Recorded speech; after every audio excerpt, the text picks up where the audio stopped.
Olá, educador da Rede Educacional Adventista! Estamos de volta para mais um módulo promovido pela Universidade Corporativa sobre o assunto Filosofia da Educação Adventista. Você é muito bem-vindo! No módulo anterior, nós tratamos sobre os conceitos de filosofia, cosmovisão, filosofia da educação. Conseguimos entender que o conceito mais importante de qualquer filosofia da educação é a origem e propósito da existência humana. Nesta aula, nós vamos nos aprofundar um pouquinho mais no conceito de aluno. Ora, se eu entendo qual é a origem e propósito do homem, do ser humano, é fácil de compreender que a educação tem um papel fundamental ao trabalhar neste ser humano em seu desenvolvimento e em seus potenciais. Como falamos no módulo anterior, conforme a cosmovisão que nós temos, conforme a visão de ser humano que temos, isto determinará toda a nossa prática educacional. Nós mencionamos de uma visão humanista educacional que vê no homem um animal racional, com capacidade de abstrair, com capacidade de criar símbolos e com o domínio da ciência, com o domínio da linguagem, com o domínio da produção cultural e tendo em si condições de promover o progresso. Ora, se eu vejo o ser humano dessa forma, a educação, neste processo, terá uma forma de ser conduzida. Se eu vejo o ser humano pela cosmovisão bíblico-cristã, com certeza haverá diferença na maneira de proceder.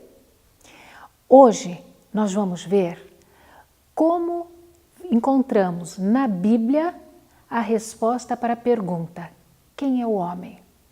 Qual o propósito da existência dele? Primeiramente, Deus criou o homem à sua imagem. Isso faz toda a diferença quando tratamos com o nosso aluno. Porém, pela queda, o homem tornou-se separado de Deus, dos seus semelhantes, dele mesmo. Há uma ruptura na sua estrutura pessoal e também na sua relação com o mundo natural. A imagem que foi colocada pelo próprio Deus foi corrompida em todos os aspectos, no aspecto mental, no aspecto físico, no aspecto espiritual. Mesmo essa imagem tendo sido fraturada e grosseiramente distorcida, essa imagem não foi destruída. Ainda possuímos características e potencialidades semelhantes ao Criador. Desde a queda, há um conflito na natureza humana entre as forças do bem e as forças do mal. A humanidade está caída e em rebelião ativa contra o seu Criador. A tendência natural do ser humano é colocar-se no lugar de Deus e rebelar-se contra as leis do universo estabelecidas pelo próprio Deus. Por si só, os indivíduos caídos não podem perceber a sua real condição devido a essa natureza pecaminosa e enganosa.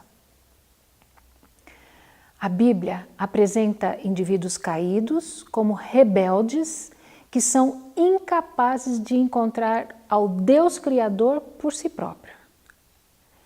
As capacidades física, mental, espiritual estão enfraquecidas, necessitando o homem ser levado de novo à condição original através de um processo de redenção que nós compreendemos que é também o processo de educação.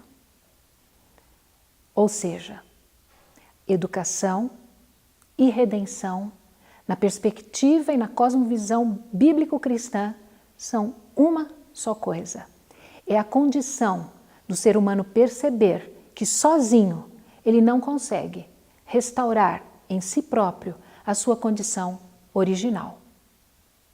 Vejam que diferença quando temos uma perspectiva cristã e uma perspectiva humanista de educação. Na perspectiva humanista, o aluno tem em si condições de se tornar melhor, de progredir, de se desenvolver, de mudar, de tornar-se aquele ideal que aquela concepção educacional coloca diante dele. Na perspectiva cristã, nós entendemos que é necessário uma intervenção intencional de um processo educacional que não deixe de trabalhar nesse desenvolvimento de restauração do ser humano. Ou seja, numa visão humanista, o homem está num processo de desenvolvimento. Educação somente contribui para esse processo. Numa visão cristã, o homem está num processo de degeneração, de queda, de entropia. A educação deve interromper esse processo de queda e levá-lo novamente a uma condição de assemelhar-se ao seu Criador. Ora, diante dessa perspectiva, todo o processo educacional necessita do elemento da intencionalidade. Quando eu permito que o ser humano se desenvolva naturalmente, eu permito que essa natureza com predisposição para o mal se desenvolva também. Dentro desta visão, qual seria a melhor definição então para o professor na perspectiva da educação adventista? Gosto muito de uma definição de Ellen White que diz: o professor tem que ser o que deseja que seus alunos se tornem. Seus hábitos e princípios devem ser considerados como tendo até mais importância do que suas habilidades intelectuais. Ela conclui dizendo que o professor é um modelo e modelador de mentes. Vejam que responsabilidade! Ser modelo requer intencionalidade, coerência, consistência. E conforme o segmento, a faixa etária na qual o professor atua, essa influência é altamente potencializada, principalmente se você atua no segmento do ensino fundamental 1, 7 a 10 anos, com certeza o seu impacto sobre a formação de seu aluno se potencializa e se torna muito maior. Concluindo, nós podemos perceber que o professor, que trabalha na perspectiva da educação adventista, ele trabalha com um processo redentivo. O aluno precisa passar por esse processo de retomada de rota. Mas, como professor, para ser modelo, este processo precisa começar em mim. Pois, afinal, para lidar no palco deste grande conflito entre essas duas naturezas, eu preciso, em primeiro lugar, ter a consciência de que a minha tomada de posição pode interferir em fortalecer uma das duas partes do grande conflito. Não precisamos nos alongar muito neste aspecto, pois o conceito de modelo é um conceito muito forte. Já reporta para uma grande necessidade que nós temos de buscar o maior mestre e modelo, Jesus Cristo.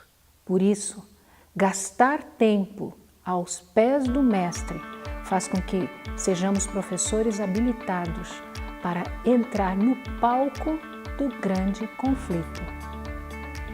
Que Deus nos ajude. Na próxima aula, nós vamos poder analisar um pouco mais sobre que ferramentas nós podemos utilizar na nossa ação, na nossa prática do ensino diário em sala de aula. Venha comigo para a próxima aula, espero você!